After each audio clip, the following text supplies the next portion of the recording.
Hello, ಎಲ್ಲರಿಗೂ ನಮಸ್ಕಾರ. ಲಕ್ಷ್ಮೀ ರಾಮು ಕಿಚನ್ಗೆ ಸ್ವಾಗತ. ಇವತ್ತು ನಾವು ಹೆಲ್ದಿ ಬ್ರೌನಿ ಮಾಡೋದನ್ನು ನೋಡೋಣ. ಸಕ್ಕರೆ, ಮೈದಾ ಏನು ಬಳಸದೆ ಮಾಡ್ತಕ್ಕಂಥ ಒಂದು ಬ್ರೌನಿ ಇದು. ಬೇಕಾಗಿರೋ ಸಾಮಗ್ರಿಗಳನ್ನ ಮೊದಲು ನೋಡ್ಕೊಳ್ಳೋಣ. 1 ಬಟ್ಲಷ್ಟು ಬೆಣ್ಣೆ ಮೆಲ್ಟ್ ಮಾಡಿರೋದು, ಹಾಲು, cocoa powder, baking powder, baking soda, dark chocolate, ಗೋಧಿ ಹಿಟ್ಟು, ಬೆಲ್ಲದ ಪುಡಿ, ಹಾಗೆ ಒಂದು ಪಚ್ಚಬಾಳೆಹಣ್ಣು, ಹಣ್ಣಾಗಿರೋ ಪಚ್ಚಬಾಳೆಹಣ್ಣು. ಮೊದಲಿಗೆ ಪಚ್ಚಬಾಳೆಹಣ್ಣು ಚೆನ್ನಾಗಿ ಮ್ಯಾಶ್ ಮಾಡಬೇಕು. ನಾವು ಒಂದು ಸ್ಪೂನಿನ ಸಹಾಯ ಅಥವಾ ಸ್ಮ್ಯಾಶರ್ ಸಹಾಯದಿಂದ ನಾವು ಚೆನ್ನಾಗಿ ಮ್ಯಾಶ್ ಮಾಡಬೇಕಾಗುತ್ತೆ.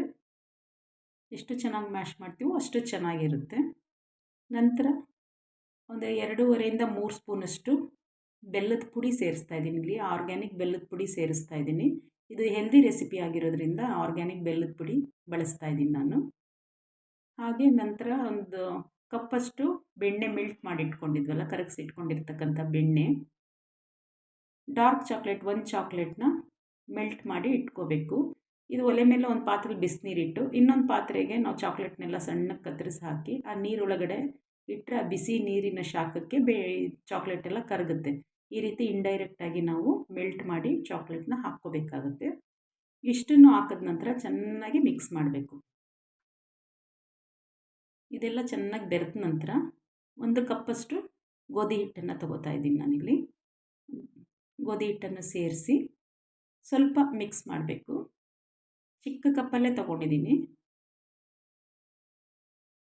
ಈಗ ಹಾಲು ಹಾಕೋಣ.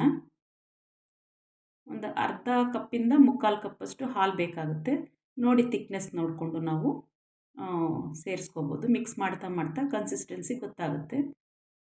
ಅದು ಮಿಕ್ಸ್ ಆದ ನಂತರ 1 ಸ್ಪೂನಷ್ಟು ಕೋಕೋ ಪೌಡರು, 1/4 ಸ್ಪೂನಷ್ಟು ಬೇಕಿಂಗ್ ಪೌಡರ್, ಹಾಗೆ 1/4 ಸ್ಪೂನಷ್ಟು ಬೇಕಿಂಗ್ ಸೋಡಾ ಹಾಕಿ ಮತ್ತೆ ಚೆನ್ನಾಗಿ ಮಿಕ್ಸ್ ಮಾಡಿಕೊಡ್ಬೇಕು.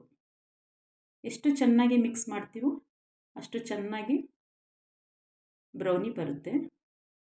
ಈಗೆಲ್ಲ ಮಿಕ್ಸ್ ಆಯಿತು. ಈಗ ನಾವು ಟಾಪಿಂಗ್ಸ್ಗೆ ಗಾರ್ನಿಷಿಂಗೋಸ್ಕರ ಸ್ವಲ್ಪ ಕಟ್ ಮಾಡಿರ್ತಕ್ಕಂಥ ಆಲ್ಮಂಡ್ಸು, ನಂತರ ವಾಲ್ನಟ್ಸು, ಹಾಗೆ ಡಾರ್ಕ್ ಚಾಕ್ಲೇಟ್ನು ಸ್ವಲ್ಪ ಸಣ್ಣ ಸಣ್ಣದಾಗಿ ಕಟ್ ಮಾಡಿ ನಾವು ಮೇಲೆ ಗಾರ್ನಿಷಿಂಗೋಸ್ಕರ ಬಳಸ್ಕೋಬೋದು. ಅಥವಾ ನಿಮ್ಮ ಇಷ್ಟಕ್ಕನುಸಾರವಾಗಿ ಯಾವ ಡ್ರೈ ಫ್ರೂಟ್ಸ್ ಬೇಕಾದರೂ ಮೇಲ್ಗಡೆ ಟಾಪಿಂಗ್ಸ್ ಹಾಕ್ಕೋಬೋದು. ತುಂಬ ಚೆನ್ನಾಗಿರುತ್ತೆ. ಇದುವರೆಗೂ ನನ್ನ ಚಾನಲ್ನ ಯಾರೆಲ್ಲ ಸಬ್ಸ್ಕ್ರೈಬ್ ಮಾಡಿಲ್ಲ ಅಷ್ಟರಲ್ಲಿ ನನ್ನ ಚಾನಲ್ನ ದಯಮಾಡಿ ಸಬ್ಸ್ಕ್ರೈಬ್ ಮಾಡ್ಕೊಳ್ಳಿ. ಈಗ ಓವನ್ನ ಒಂದು 2.5 ನಿಮಿಷಗಳ ಕಾಲ 180 ಡಿಗ್ರಿಯಲ್ಲಿ ನಾವು ಬೇಕ್ ಮಾಡೋಣ. ಮೊದಲಿಗೆ 2.5 ನಿಮಿಷಗಳ ಕಾಲ ಬೇಕ್ ಮಾಡೋಣ. ನಂತರ ತೆಗೆದು ಒಂದು ಫೋರ್ಕ್ನ ಸಹಾಯದಿಂದ ಚುಚ್ಚಿ ನೋಡಿ, ಮತ್ತೆ ಏನಾದರೂ ಫೋರ್ಕ್ ಗಂಟ್ಕೋತಾ ಇದ್ದರೆ ಇನ್ನೂ 2.5 ನಿಮಿಷ ಇಡಬೇಕು. ನಾನು ಇಲ್ಲಿ ಒಟ್ಟು 2.5 ನಿಮಿಷ ಸೇರಿ 5 ನಿಮಿಷ ಬೇಕ್ ಮಾಡಿದ್ದೀನಿ 2 ಸರಿ. ನೋಡಿ ಈಗ ಫೋರ್ಕ್ ಚುಚ್ಚಿದ್ರೆ ಏನು ಅಂಟ್ತಾ ಇಲ್ಲ. ಈಗ ಆಗಿದೆ ಅಂತ ಇದನ್ನು ಟಾಸ್ ಮಾಡ್ಕೋಬೇಕು. ಒಂದು ಉಲ್ಟಾ ಮಾಡಿ ಅದನ್ನು ತೆಗೆದ್ರೆ ನೋಡಿ ಈ ರೀತಿ ಚೆನ್ನಾಗಿ ಬಿಟ್ಟಿದೆ. ಅದು ಚೆನ್ನಾಗಿ ಬಂದಿದೆ. ನೋಡೋದಕ್ಕೂ ಅಷ್ಟೇ ಎಷ್ಟು ಚೆನ್ನಾಗಿದೆ. ರುಚಿನೂ ಅಷ್ಟೇ ಅದ್ಭುತವಾಗಿರುತ್ತೆ. ಹೆಲ್ದಿಯಾಗೂ ಇರುತ್ತೆ. ನೋ ಮೈದಾ ನೋ ಶುಗರ್ ಡಯಟ್ ಮಾಡೋರು ಈ ರೆಸಿಪಿನ ಟ್ರೈ ಮಾಡ್ಬೋದು.